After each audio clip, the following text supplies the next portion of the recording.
Bien, bonjour, Philippe Géléoc.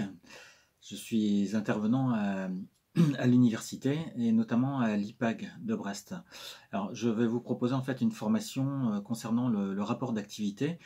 La particularité en fait dans le contexte actuel, c'est que cette formation, je devais la faire au niveau de l'université en présentiel et puis, comme vous le savez, avec ces histoires de coronavirus, etc. C'est un peu compliqué de rassembler des personnes, donc j'ai plutôt choisi l'option de faire quelques vidéos sur YouTube et puis de partager avec vous mon expertise concernant le rapport d'activité. Alors, l'intervention que j'envisage de faire, ce sera à partir de plusieurs vidéos successives concernant donc le rapport d'activité. Et en fait, il y aura trois temps dans mon propos. Un premier temps consacré au rapport d'activité lui-même. Donc, je vais me focaliser sur cette histoire de rapport d'activité. Qu'est-ce que ça signifie, dans quel contexte ça intervient, etc. Et puis, qu'est-ce que ça veut dire concrètement, en quoi ça consiste, qu'est-ce qu'il faut faire, qu'est-ce qu'il faut rédiger, de quelle façon, etc. Donc le rapport d'activité dans un premier temps. Dans un deuxième temps, on essaiera de se situer en fait dans la tête du candidat, c'est-à-dire dans notre tête à nous, candidats. L'idée étant ici de réfléchir sur l'état d'esprit dans lequel on doit être pour préparer le rapport d'activité. C'est-à-dire globalement dans quel état d'esprit il faut être, quel type d'attitude il faut avoir avant, pour ainsi dire, même de commencer à écrire. Donc ça, c'est le deuxième temps consacré au fait d'être dans la tête du candidat, et puis un troisième temps consacré au fait d'être, cette fois-ci, dans la tête du jury. Alors c'est évidemment difficile d'être dans la tête du jury, mais on va faire comme si on y était. Pourquoi? Parce que l'idée c'est de voir globalement quel type de questions peuvent se poser les membres du jury, ou en tout cas ceux qui, pour votre rapport d'activité, sont en train de lire ce rapport d'activité. Donc voilà les trois temps qui seront ceux de mon propos, les trois temps que je vais consacrer donc à cette histoire de rapport d'activité. Donc un, on va rester sur le rapport d'activité pour en dire quelques mots. Deux, on va se placer dans notre tête, c'est-à-dire dans quel état d'esprit on doit être pour rédiger ce rapport d'activité. Et puis 3, il s'agira cette fois-ci de se placer dans la tête de ceux qui vont avoir à lire votre rapport d'activité, puis à le juger, éventuellement à vous mettre une note, en tout cas à apprécier ce rapport d'activité pour voir si oui ou non votre candidature peut être retenue. Donc voilà en gros les trois temps que je vous propose. Et encore une fois, c'est une formation que je devais faire en présentiel à la fac, à l'université, à l'UBO, à l'université de Bretagne occidentale, donc à l'université de Brest. Il se trouve que je n'ai pas la possibilité de la faire en présentiel, donc je préfère, pour ne pas pénaliser les collègues de l'UBO, dispenser cette formation via ma chaîne YouTube, ce qui vous permettra en fait d'avoir des éléments comme je vous en aurais donné si on s'était vu comme ça en face à face. Alors, vous avez tout à fait la possibilité de me poser des questions, soit sous cette vidéo ou les autres vidéos, soit en m'écrivant en fait sur mon adresse mail qui est tout simplement philippegeleoc@yahoo.fr. Donc philippegeleoc@yahoo.fr. Je mettrai cette adresse-là sous la vidéo. Donc philippegeleoc@yahoo.fr. Donc Philippe, Philippe, donc pour Géléoc, hein, Philippe et Géléoc sont attachés, @yahoo.fr. Donc n'hésitez pas à me poser des questions, je ferai en sorte d'y répondre au mieux. Comme je l'indique à l'IPAG, vous avez donc à l'Institut de préparation à l'administration générale, qui est l'institut dans le cadre duquel j'interviens pour cette formation sur rapport d'activité.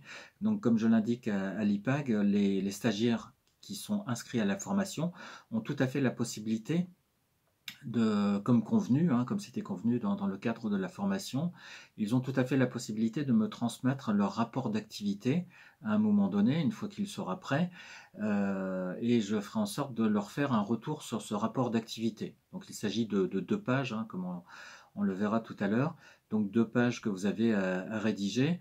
Vous me transmettez ça sur mon adresse Yahoo. Je lirai votre rapport d'activité, puis je vous ferai un retour. Alors je consacre un maximum de 30 minutes, j'ai bien dit un maximum de 30 minutes, au fait de lire tout votre rapport d'activité et au fait de vous faire un retour par la suite.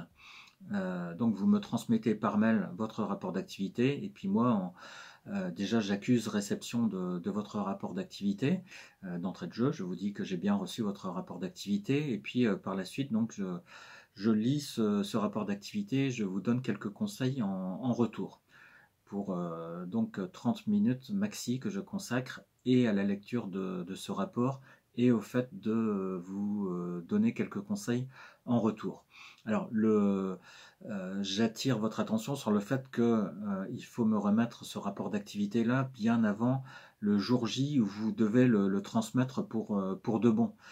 Parce que je ne peux pas me retrouver, si vous voulez, à la veille de ce jour J avec 30 rapports d'activité auxquels je dois consacrer une demi-heure, ce qui voudrait dire qu'à la veille du moment où vous devez rendre le rapport d'activité, il faudrait que je passe 15 heures à travailler sur les rapports d'activité et à vous faire un retour, ce qui serait totalement impossible. Donc je vous le dis tout de suite. Donc ça veut dire quoi? Ça veut dire anticiper. Faites en sorte, bon nombre de jours avant de devoir rendre ce rapport d'activité de façon officielle, faites en sorte de me le transmettre, donc bon nombre de jours avant, bien avant si vous voulez. Voilà, quelques indications. Alors ça c'est une première vidéo. Je commencerai en fait par une petite introduction liée, alors ça va vous sembler peut-être lointain au départ par rapport au rapport d'activité, mais ça n'est pas lointain du tout. Je vais commencer par poser un peu le contexte parce que ce rapport d'activité en fait il s'inscrit dans quelque chose de plus vaste qui est ce qu'on appelle la RAEP. La RAEP, R-A-E-P, hein, RAEP, ça signifie reconnaissance des acquis de l'expérience professionnelle. Donc une petite introduction sur quoi? Une petite introduction en fait sur présentation de parcours et RAEP. Parce que tout à l'heure, vous allez le voir, le rapport d'activité que vous avez à rédiger dans le cadre souvent d'un dossier plus global de RAEP, ce rapport d'activité, il s'inscrit justement dans ce qu'on appelle la RAEP, dans la reconnaissance des acquis de l'expérience professionnelle. Alors pour ceux qui découvrent tout ça, pas d'inquiétude, on va prendre le temps justement d'analyser tous ces éléments-là. Et le rapport d'activité, en fait, c'est une façon de présenter son parcours. Je répète, le rapport d'activité, c'est une façon pour vous de présenter votre parcours. On peut présenter son parcours via un CV, apporter des éléments concernant cette présentation de parcours via une lettre de motivation. Ça peut être aussi dans le cadre d'un tableau, parfois qu'on a à remettre au niveau du dossier RAEP, un tableau qui indique les périodes d'activité professionnelle, c'est-à-dire à quel moment j'ai dû travailler à tel endroit pour y faire quoi, avec quel type de mission qui m'était confié, et puis quelles compétences que j'ai dû mobiliser. Donc parfois il y a aussi comment dirais-je, un tableau dans lequel vous devez rassembler les périodes d'activité professionnelle. Et puis vous avez aussi des éléments de formation que vous devez rassembler dans un tableau. Donc vous voyez, le dossier de RAEP, il peut prendre différentes formes. Alors certains n'ont parfois qu'un CV par exemple à transmettre, éventuellement une lettre de motivation, mais d'autres encore une fois peuvent avoir aussi un tableau à remplir avec les périodes d'activité professionnelle ou un tableau qui recense quel type de formation vous avez suivi, chaque formation étant d'une durée de temps, etc. Donc le rapport d'activité, c'est le cinquième élément qu'on peut citer qui concerne là aussi une présentation de parcours. Donc ce que vous avez à faire dans tous ces cas de figure-là, c'est présenter votre parcours. Et le sixième élément qu'on pourrait citer, qui est également une présentation de parcours, et bien cette fois-ci c'est à l'oral. C'est-à-dire quand vous allez avoir l'entretien de recrutement, l'entretien face aux membres de jury, bien là aussi vous allez devoir présenter votre parcours. Donc vous voyez que cette histoire de présentation de parcours, elle est récurrente, elle revient à de nombreuses reprises, que ce soit à l'écrit ou à l'oral. Et donc mon propos introductif, il est consacré à quoi? Il est consacré au fait de vous apporter des éléments sur présentation de parcours et RAEP. Parce que le rapport d'activité, c'est d'une certaine façon une présentation de parcours que vous avez à faire, on verra selon quelle modalité. Donc c'est une présentation de parcours qui se fait dans le cadre de la RAEP, dans le cadre de la reconnaissance des acquis de l'expérience professionnelle. Donc l'introduction que je vais commencer dans quelques minutes, elle portera là-dessus sur présentation de parcours et RAEP. Présentation de parcours et reconnaissance des acquis de l'expérience professionnelle. Voilà, donc c'est la première petite vidéo, et donc la vidéo numéro 2, elle sera consacrée à cette introduction là sur présentation de parcours et RAEP.